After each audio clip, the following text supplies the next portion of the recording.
As I've said, I certainly want to believe Judge Cannon is just in over her head and that she's not purposefully trying to stack the deck for the former president. And last summer, when left-leaning critics were panicking after Judge Cannon was assigned to the case, I said, let's wait and see what kind of ruling she issues. But I'm starting to wonder, too. One of her more surprising defenders at the time was Nick Ackerman, former federal prosecutor, served as a prosecutor on the Watergate case, who appears a lot on MSNBC and CNN. He wrote a column a year ago for the New York Times titled, quote, "Don't automatically write off the judge in Trump's documents" case, where he argued, quote, "Judge Cannon is not known to have said or written anything that suggests such a bias toward Republicans or blindness towards justice that would wholly disqualify her from a case involving Mr. Trump. The health and independence of our judiciary depend in part on judges learning from episodes like this, and in her case, showing that she will not stray from properly applying the law to Mr. Trump as she would to any other criminal defendant." So has he changed his mind now?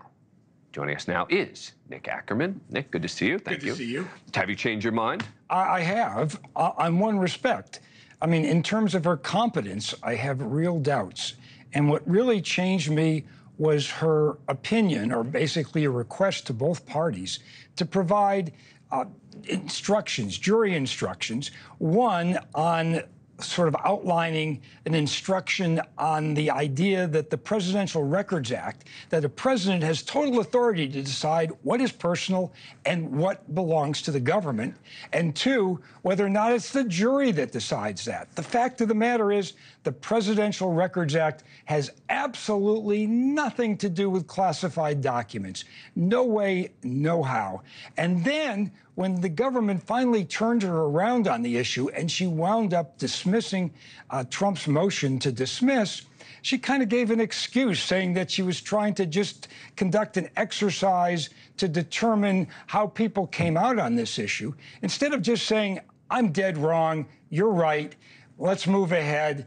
She left it out there that this is something that may come up in the course of the trial and in the jury instruction at the end of the day. So do you think it's incompetence or bias? Well, right now there's no real evidence of bias. Right. But clearly overwhelming evidence of incompetence. You have to be a trial lawyer. You have to have done this for 50 years like I have to know that no judge ever comes up with something this screwy with a jury instruction way before a jury's ever been selected, way before you even get to the time of trial, and then ask a question so dumb as to relate to the Presidential Records Act, which I am totally familiar with. This came out of Watergate. It was because of Nixon and what he did with the tapes. It goes back to Harry Truman, in fact, where presidents were taking their own papers as deductions on their taxes. And in 1969, the Tax Reform Act made it so that you couldn't do that anymore. But what did Richard Nixon do? He wound up backdating a deed of gift to the papers, to the U.S. government,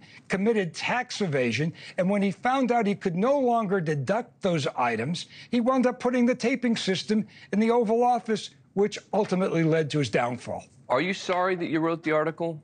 That you did? No, not at all. Because I'm not sorry that I took the position that I did at the outset either. No, absolutely not. I think it's really important that there are a lot of people who get appointed judges. They're new. I've been before new judges. I've tried cases before new judges. They have a hard time doing it.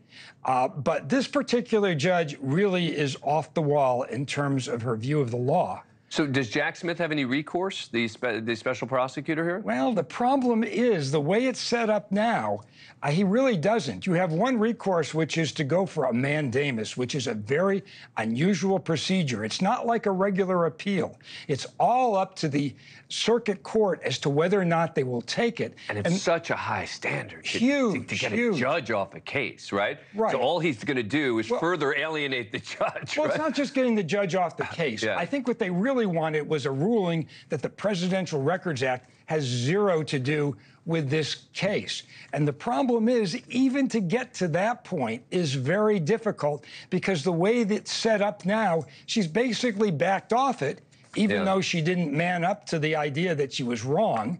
And she's left open the possibility that she could wind up putting this into the jury charge, which could result in an acquittal, and the government would have no recourse.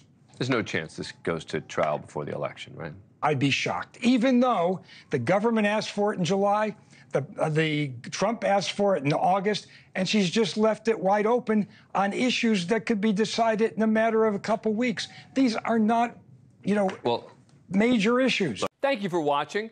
Go to newsnationnow.com to find News Nation on your cable provider.